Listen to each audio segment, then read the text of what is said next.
MVC2 application, you will notice that it's going to ask you, do you want to perform a unit test on the project?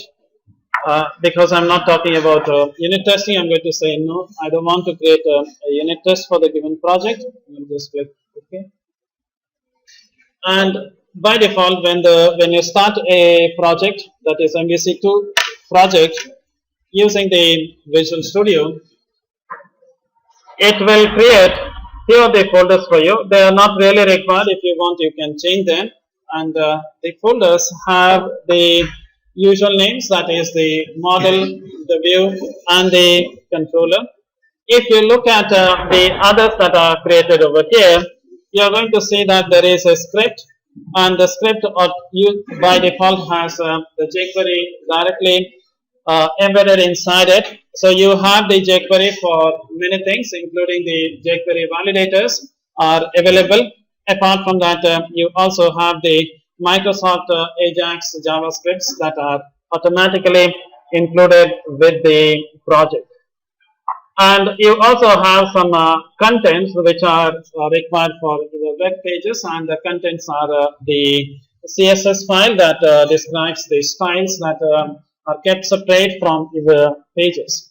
Now let's look at the MVC. Just recall what is the MVC. So by now you are familiar with the idea of the MVC. In the MVC we have three different pieces that our application is split into three different pieces. We have a controller, we have a model, and we have a view. So these three pieces are called as the MVC. Now what is the work of the controller?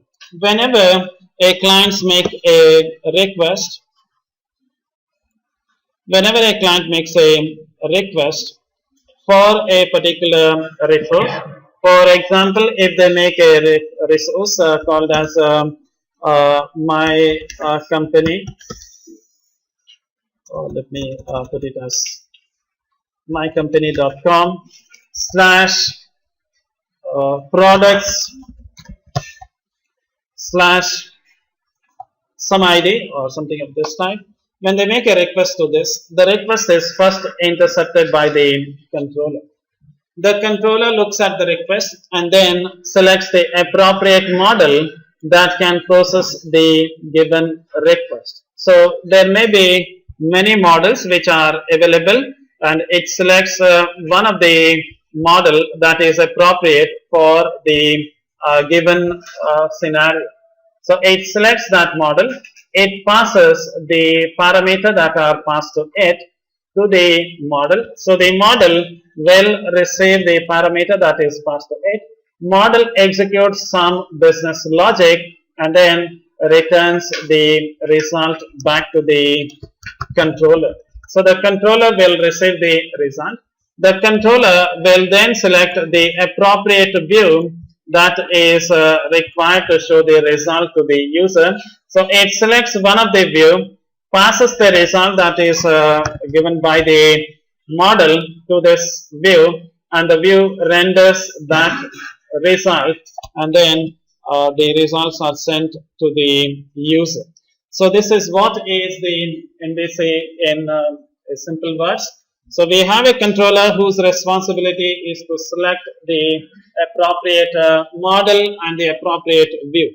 We have a model whose work is to handle the business data and business logic. So this model may store some of its information inside a database, or it may store it in some file or some other place. And what business logic that this model is performing, it's up to the model. Again, when it comes to the view, the work of the view is to get the result from the controller, render it in a proper format, and then give it to the user. Why do we use the MVC pattern? Remember, MVC is not a programming paradigm or anything. MVC is a design pattern. It is just a way of developing the application. There is no hard and fast rule that you are supposed to follow the MVC. Over the period, people have gone through all the different projects, all the different applications that are developed, and they realize that if you follow this MVC pattern, if you design your application using this MVC, it is much easier to maintain, upgrade, and test your application. What is the one thing that is important when we use the MVC pattern? It is the separation of concern. So this is one of the important principle that is motivating the MVC. What is the meaning of saying separation of concern? Every piece here has its own concern and it is not bothered about the other pieces. The work of the controller is to quickly decide which model is going to perform the business logic and which view can render the result. So it is not bothered about what is the view is supposed to do or what the model is supposed to do. Its work is to just select the model and the view. It is not completely tied up with the model, or in other words, there is a loose coupling between the controller and the model. So what model does has nothing to do with what the controller is doing. Again, the model's work is to run the business logic as efficiently as possible and quickly give the result back to the user. Again, the view's work is to show the output in a proper format to the user. Every piece has its own concern and these concerns are separated out. What is the advantage of separating the concern? You can have a web designer who will design the view. You can have a heavy duty programmer who is going to write the efficient business logic, and you can have a other type of person, maybe an administrator, who is going to write the control information. So the application can be parallelly developed using the MVC pattern. Now let's look at the solution that is created for us by the Visual Studio. So when you look at the project that is created using the MVC, you will notice that there is a model, there is a controller, and there is views. So we have by default two controllers are there, and we don't have I think this one is for the login that has been there. So this is not the business as such. This is because it is integrated with the login controls. Then we have the views. Okay. Now, if you notice over here, the view has separate folders inside it, and the name of this view is somehow matching with the name of the controller here. And you will notice one other thing over there, and the controllers are given an additional word or additional tag as controller. Now, this is a technique that Microsoft follows, and maybe everybody else is following. And that technique is the convention over configuration. Now, what is the meaning of saying convention over configuration? Now, if you write your program following a certain convention, the convention itself is taken as the configuration information. You don't have to write a separate XML file describing your configuration. If you follow certain convention, the ASP.NET MVC engine will automatically figure out what you want to do. One of the convention is the controller must be given a extra tag, and that is the controller. Every controller must end with the controller, and there is no dot or there is no separation. Whatever the name that you wish to use, you can type it first, and it must end with the controller. Okay. Now let's look at the view here. Let's come back to the view here. You notice that for the account, there is a separate folder called as the account. For the home, there is also a separate folder called as home. If you open up this particular thing, you will notice that there are some ASPX pages that corresponds to the account and the home, and you also have something called as the shared, and inside shared you notice that there is a master file. Let me run this application and let's say what is the output this particular application is going to give me. So when you run this particular application, you will notice that the output that you're going to get is no different from the ordinary ASP application, that is the ASP project, and you will see the exact same thing in the output. So you have the same old template, that is the master file, with all the things which are relevant for your ordinary ASP application. I don't know why it is taking too much of time, so I think we'll come back. Now let's so this is not looking different except the word which says it is MVC. Now let's go back to our project and let's look at what is there in our project. So we will start with the controller, and in the controller you notice that there are two controllers are there. One is the account controller and the other one is the home controller. Let me go to this home controller. So this is the home controller. If you look at this home controller, there is a class called as home controller, and it is derived out of a class called as controller. So your controller has to be an extension or has to be derived out of an existing class called as controller. Where do I get these classes? These classes are available under separate namespace, that is system.web.mvc. So for a MVC application, all the relevant core classes which are required for the MVC applications are packaged and are kept in this namespace, and you are supposed to use that. Let's look at the controller. If you look at this controller, you will notice that there are two public methods are there. One is the index, the other one is the about, and both of them try to return a action result as the return value.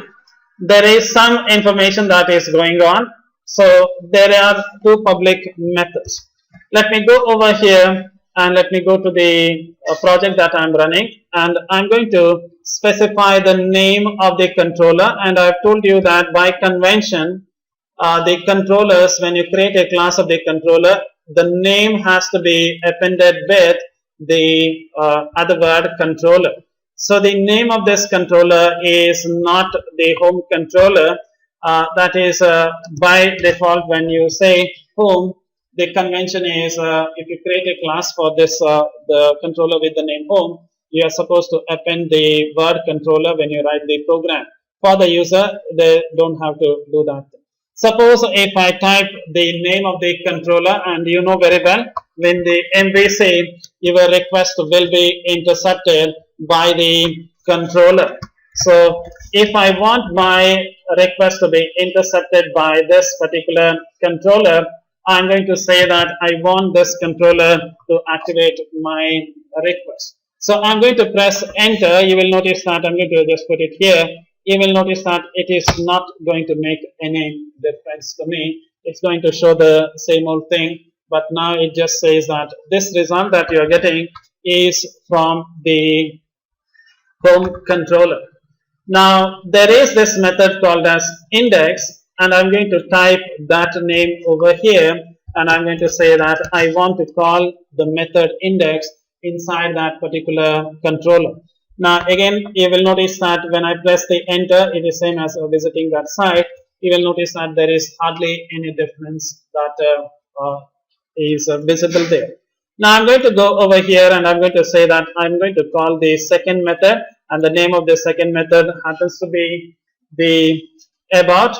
So I'm going to go over here and I'm going to say that I want to call the second method, and the name of it is the about. And before I do this, so let me press enter. You notice suddenly the view changed, and now it says that you are somewhere else, and the reason is the view says it is something else. So what is one thing you will understand? When you go to this site, if you don't specify anything, it assumes that you are going to this controller, and the name of the controller is the home controller, and then you are trying to activate this method called as the index method. Let me see whether let me see whether I can go to that view and then do something with that view. So let me go to the views here, and inside this view there is a folder that is associated with this controller. So for every controller there is one dedicated folder. So you get a folder per control. Now if I try to open this home folder, you notice that there are two ASPX page, and they correspond to the method that is declared over here.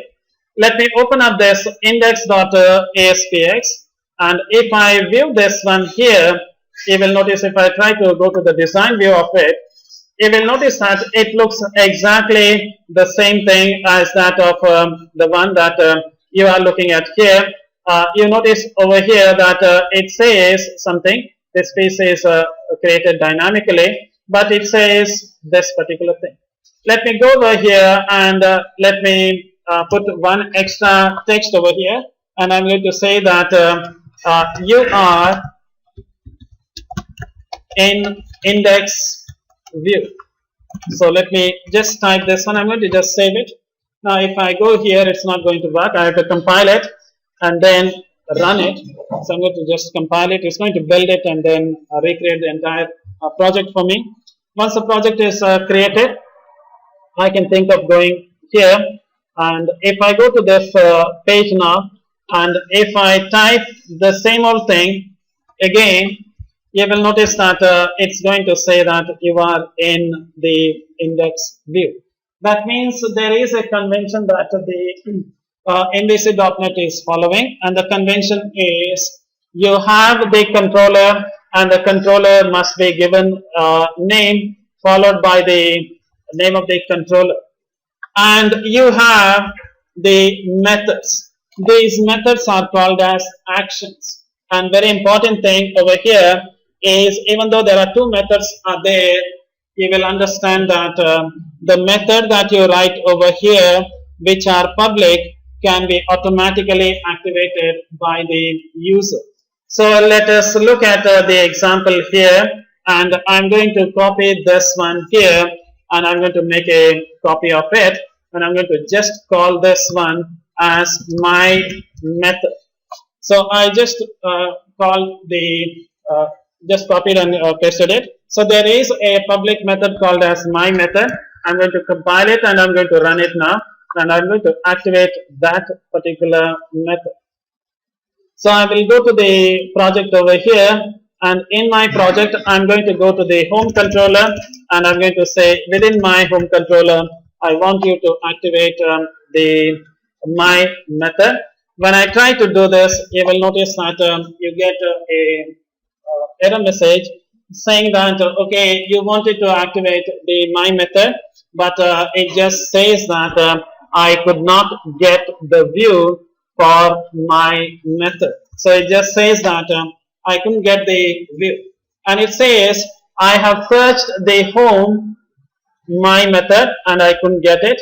I have searched my method home my method ASPX, I couldn't get it. Then it said I searched for ASCX, again I can get it. Then I went to the shared location, then started searching it, but it's all in vain. I'm not able to get the particular view. So let's look at what is happening over here. When you go to the when I call this method, by convention it assumes that there is a view associated with this my method. But you notice over here that I don't have any ASPX page with the same name as that of the method name. So it was not able to get it here. So it then went to the shared location to verify whether such a name is available in the shared location. But it was not there, so it just stopped and said I couldn't get it. Then how do I add a view there. The toughest way of doing it is you manually create a file over here and use it. But fortunately, we are using the Visual Studio, and in many cases, you know very well, Visual Studio can help you out. So I'm going to go to the Visual Studio, and I'm going to say that add a view to me. You will notice that I have kept my cursor inside this method so that the Visual Studio knows for which method or which action I want to add the view. So I'm going to go over here and say add a view for me, and you notice that the Visual Studio is intelligent enough to get the default name, and it says that by default I expect you to use the same name. If you don't prefer it, I can you can change the name. Then it says you have a strongly typed name and so on. I'm going to just ignore that particular thing. The last one, I'm going to say that there is a master file and just use the master file. So I'm going to just click add here. Then let's see what the Visual Studio has done. Visual Studio has created a ASPX page with the name my method, and if I go to the solution here, you will notice that under home it has added that file there. Let me go over here and let me quickly add one more sentence here in the S3 tag, and I'm going to say this is my personal view. So let's see. I will just save this one. I've just added one extra line there, and let me compile and let me run this one. So when it is running again, I'm going to go over here. Now I have provided the view. By convention, the view must be there. Now I'm going to go over here and I'm going to press enter again, and let me see what it is going to do.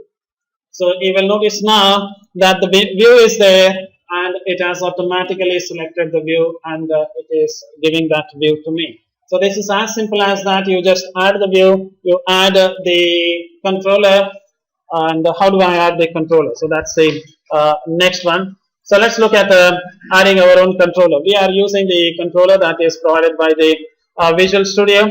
Let me go to the controller and let me add my own controller.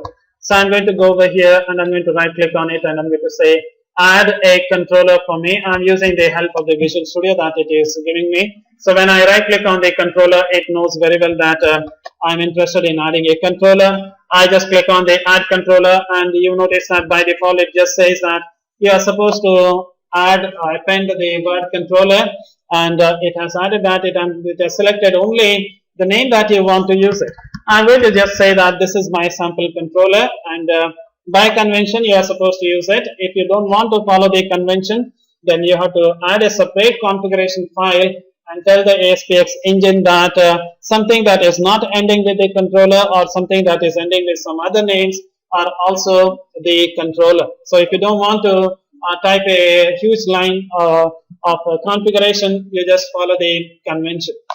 By default, it just says that most of the time the controllers are used to create, update, delete kind of thing. That's a CRUD operation. Do you just want me to put all those methods? If you are so lazy, I can even do that thing for you. So I'm going to say it's not really required. So then it just says that at least I'm going to put one method for you, and that is the index. Now let me go over here and let me run this particular application again, and let me invoke my sample controller that I have just created. So if I go to the application over here, and if I just type the word /sample, which is the name of my controller, and press enter, you will get a error message again, and the error message again is with respect to the view. It just said that I went to the index method which was there, but I couldn't get the view for the index. This was not there, so I searched and all are in vain, and I'm not able to get it.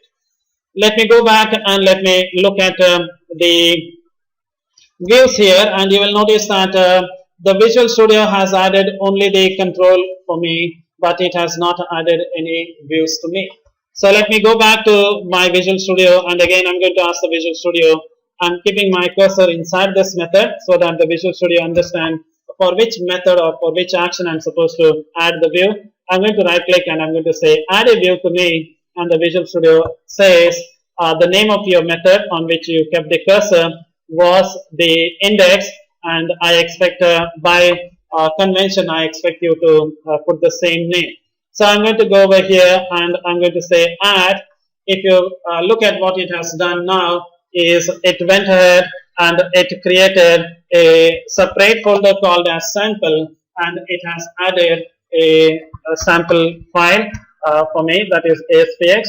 Now if I compile and run it, you will notice that that view, it's a default view that you are getting, the same with the border blue colored view. So I don't have to open it up and show it for you. So if I go over here and just press enter to refresh it, you will notice that it is able to show me the same view that you are going to see for the all the others. So you are going to see the same view. So and it just says index. Now let's go ahead and let's say that what if I'm not happy with using the indexes? Can I think of modifying my method?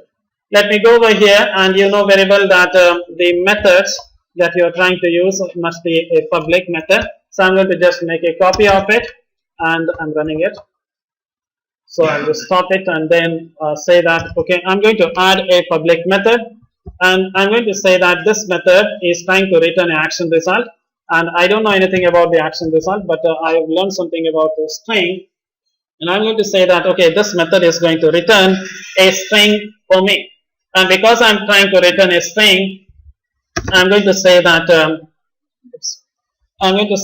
okay, let the string be x2, and I'm going to say, this is sample output. So you notice that this is an ordinary string that I'm typing, because the method says you are supposed to return a string, and it is trying to do that thing. Let me save it and let me run it again. I think I will not be able to do that thing because I have two methods. Let me change it, and I'm going to say this is my method, just to break the logic here. Just stop it, and so that I'm not going to get confused as to what this thing is supposed to do. I'm going to say this is my method, so that I know that I can activate that method. Let me run it again, and I'm going to call my method on the sample controller now. Let's say what is the effect of it. I'll go over here and I'm going to go to the sample controller. And in the sample controller, I'm going to call my method.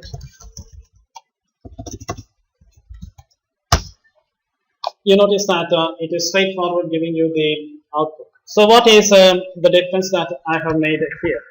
So I got a request from the user, and the request was intercepted by the controller, and now the controller is directly giving the result, and it is not using the view. Is it allowed? The answer is allowed, but you are breaking the golden rules of the MVC, and the golden rule says that it is the view that is supposed to talk back to the user, but now what I am saying is the controller is doing it. So if you say the output will be streamed out directly to the user.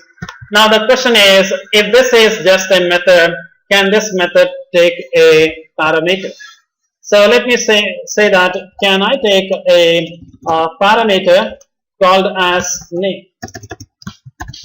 And I'm going to just say, I'm going to give a welcome message to the user, and I'm going to say hello, and let me put a name here, and then let's say I'm going to just put a space here, and I'm going to say welcome to init. So I'm just going to put that. Let me go over here and let me compile it. I have to do this exercise every time I make changes to the code. So I'm just making a changes to my code and saying that this particular method will take a parameter.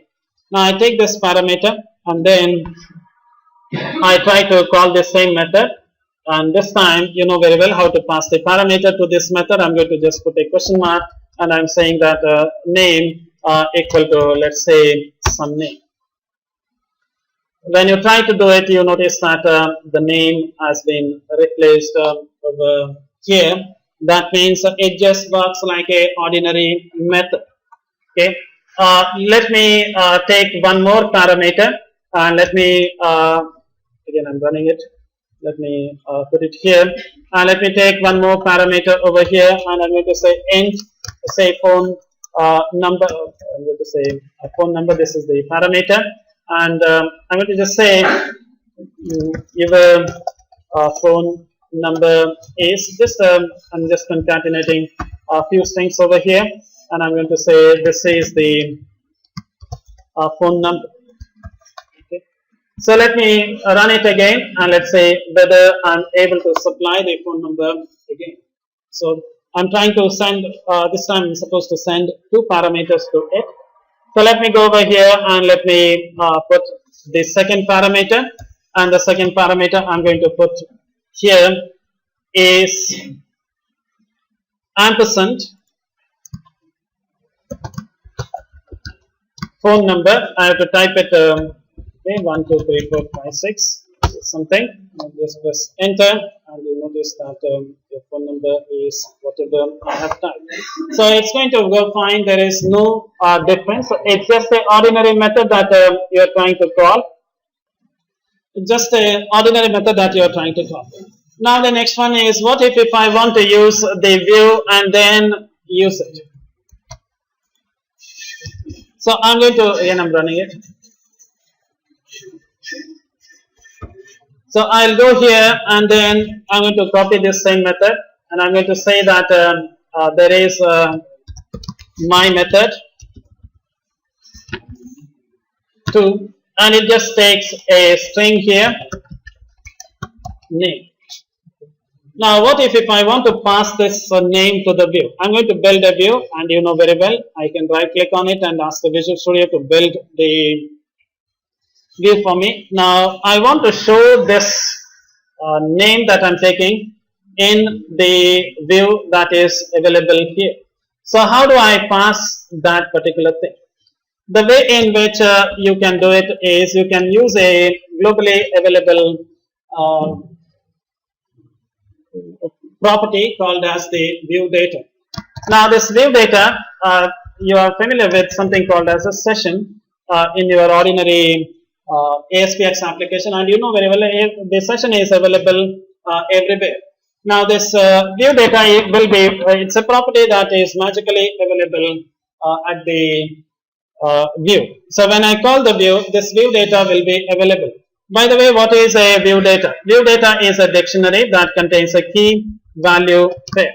So you specify the key and you specify the value. You can specify anything as a key and anything as the parameter. So I am saying that the name that I have got from the user, I am storing it as a key, yes name, inside a view data, and I'm going to use that thing in my view. I'm going to go to my method 2 view, and in this I'm going to go over here and I'm going to use the shortcut that we are using. Let's say I will use X3 here. Your name is, let me just cut this, just put it here. Now I'm going to go over here and I'm going to say that it was this view data, and I'm going to say that okay, the name I think I gave it as yes name, the key must be proper. So I'm saying that okay, you just show what is the name that is getting passed here. So then I'm going to run it and let's see what is the output that I'm going to get. So this is my method 2. So I'll go over here. This is my method 2 and I am specifying one parameter to it. So let me change it to somebody else. I'm going to just change this name to say. So now you will notice that the things have changed, and if it is my machine is faster, you will be able to see the output with all the views, and it is generating everything from. It takes a bit more time than I expected. Okay, you notice that it has shown you the view. Remember, this is coming from the view that is the ASP Express. So you are able to pass something to the other side. So let's we have seen the coordination between the controller and the view, but I have not talked anything about the model. Now, by now you are already familiar. Model has to do with your business logic that you want to handle it. So model has nothing to do with the MVC. It is up to you how you want to retrieve the values from the database. It's up to you what processing that you are going to do on the values that you retrieve from the user or from the database. It all depends on the business logic. Let's try to add a model here, and when you try to add a model, it's definitely a class or something similar things. It is Visual Studio will not help you out with this because it is your logic that you want to perform it. So let me go over here and I'm going to add a class called as a student, which you are already familiar. Then I'm going to just put a few properties into this one, and I'm going to say every student has a integer roll number, and every student has a name. I'm not interested in the other part because it's going to take a lot of time. So I have a student with me. Now what I want to do is I want to use this. This is my model. You may have some methods and so on and so forth. So I'm going to go to my sample controller and I'm going to say that I will create one more method here, and I'm going to say this is my method 3. It takes two parameters. One is the int roll number and the other one is the name of the student. Now I'm saying that I'm going to use the model. So let me use the model and I'm going to say student. Remember, the Visual Studio will say that I couldn't get the student because I have stored the student inside the model. So I need to import I need to put a using statement, and I'm supposed to go for using models. So after my whatever name of my project and the model and this student. So I'm going to say okay, go ahead with that, and I'm going to say yesterday equal to new student, and I'm not going to instantiate in the other way. You are familiar with this one. I'm now going to say this is R number and the S name is the name. Now I want to pass this one. Oops, I'm not supposed to put a semicolon there. So now I want to pass this one to the view. So I'm saying to the view that okay, I have a model and model has generated something. I assume that the model has performed its all the values and this is the result that is returned by the model to me. So now I'm asking the view, okay view, I have a result that are generated by my model and I want you to show this result to the user. So let me go ahead and let me go to the Visual Studio and ask the Visual Studio, I want you to create a model. Now I'm telling the Visual Studio that this is a view that must be tied to this model that I'm using over here. And how do I say that is I'm going to say that you create a typed view. So I'm saying that this view must be associated with a particular result that I'm supplying. When I try to do it, it's going to give me the result. In this one, you may not find the student. The reason is I have not compiled the project. So I will have to just build this project. I'm not going to run it. The way in which I can do it is I'll just ask it and I will ask it to rebuild this project so that it's going to recompile it, and everything, every particular model and everything is known to the Visual Studio also, so that Visual Studio can list out the classes for me. So once it has compiled and once it has built, I'll come back to the same place and I'm going to do the same thing, and I'm going to say that okay, you create a strongly typed view for me, and now if I try to look at here, it's going to say that there is a class called as a student which is inside the model. Now again the wizard will say that I can help you out with the usually done work. What are the usual things that a view is supposed to do? The view is supposed to list out all the values. For example, if you have a products, you want to list out all the products, or you may show a detail of one of the product, or you may do the editing of the products or creation and deletion. This is a CRUD operation. So the Visual Studio says that I can arrange the controls in the proper format it for you and give it to you. This is called as scaffolding. Scaffolding is a technique wherein you are getting a pre-built forms as well as the views for you. Now I'm going to say that you don't bother about me. I'm good enough to write all these things on my own, so don't help me out with it. So I'm saying that you don't add anything to me, except that I'm saying that okay, add a master control for me. I'm going to just click add here, and now you will notice that it has created a view. What is the difference between the previous method and this method?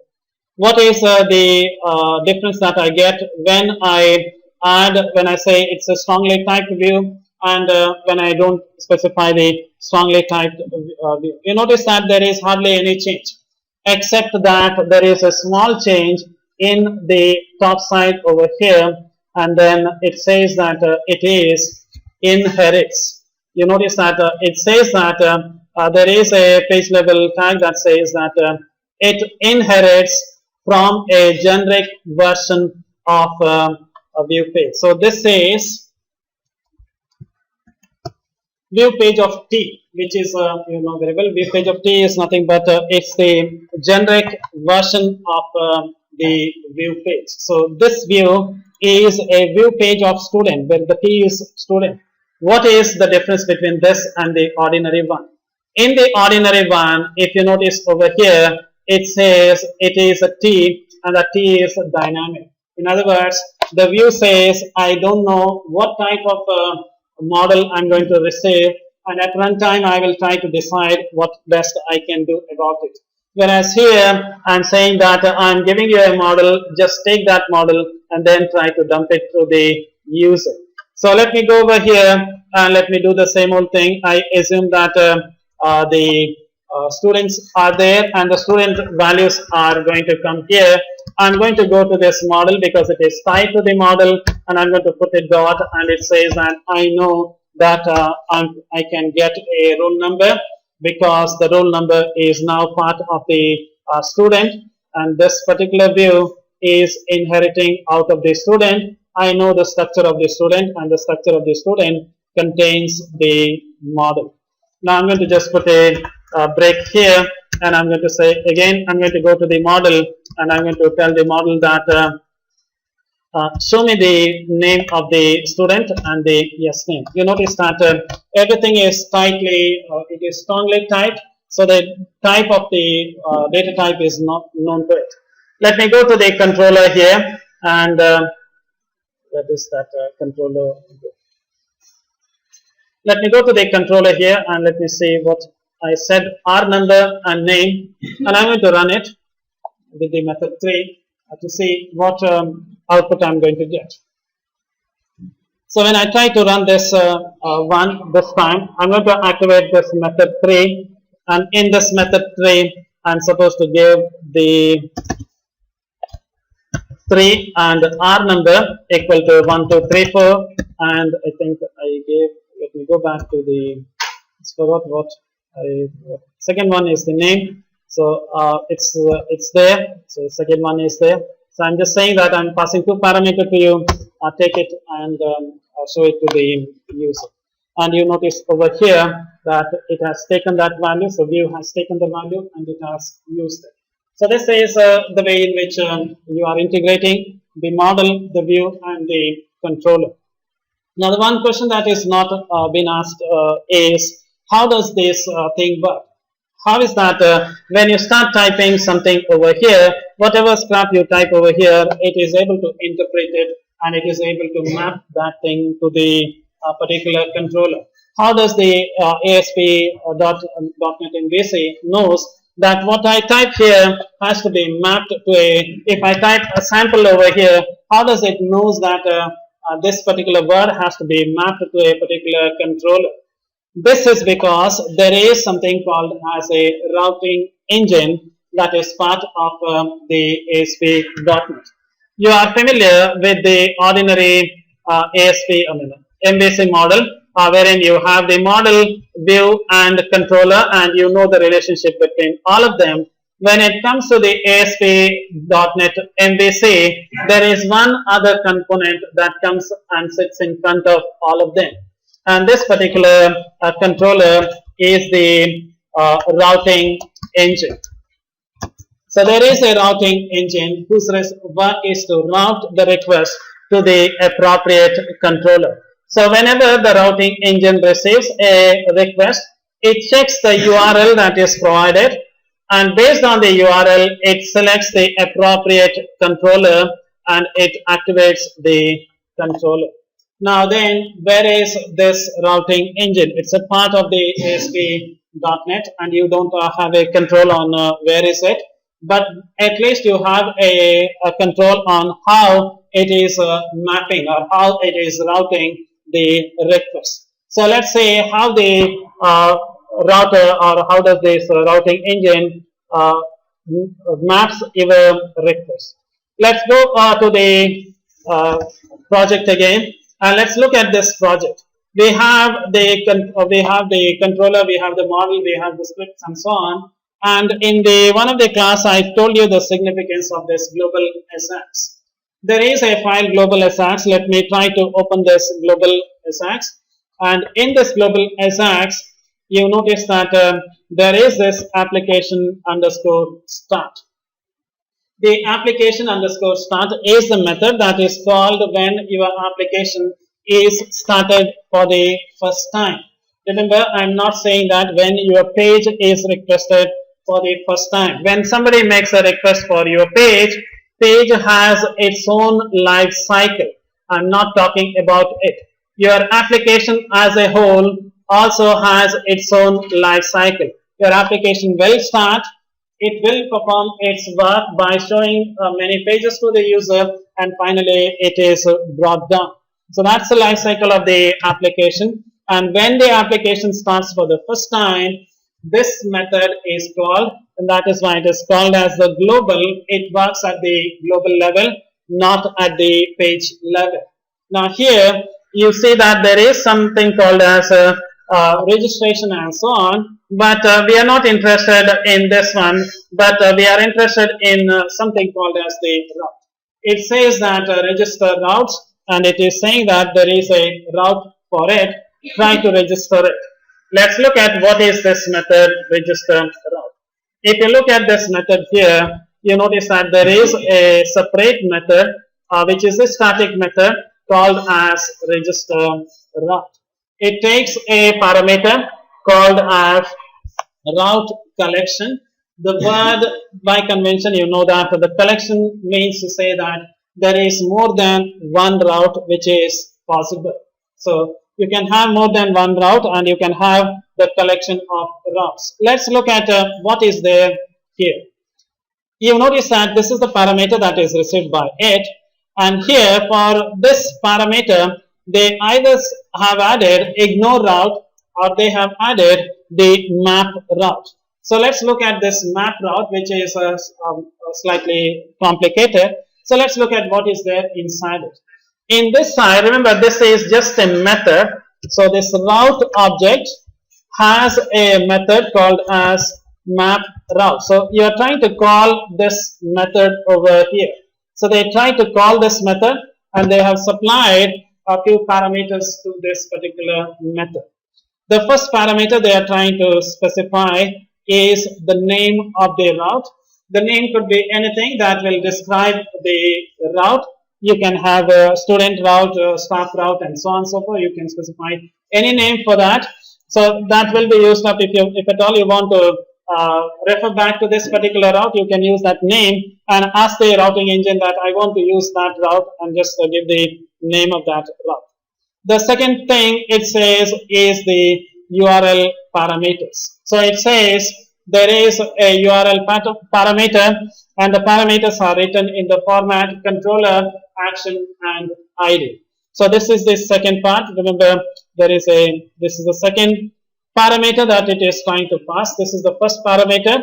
So if you look at this route here, if you call this map route, you are trying to pass three parameters here. And the first one is the name, second one is the URL, and the next one is the default. So let's look at that. You're trying to pass that particular thing. So let's look at the last part. The last part says these are the default parameter values. So the default parameter for the controller is home. The default is for the action is the index, and the default for the ID is ignore. That is optional. So whether you want to, you can specify, or if you don't specify, it is optional. So let's look at this particular thing, and let's come back to the square one from where we have started. When I type this particular URL without specifying anything, you know very well it went to the home controller and it was trying to show something from the home controller. How did it do that thing? If you look at here, it says that the first parameter that you are supposed to pass is the controller. Now it says that what if somebody has not typed the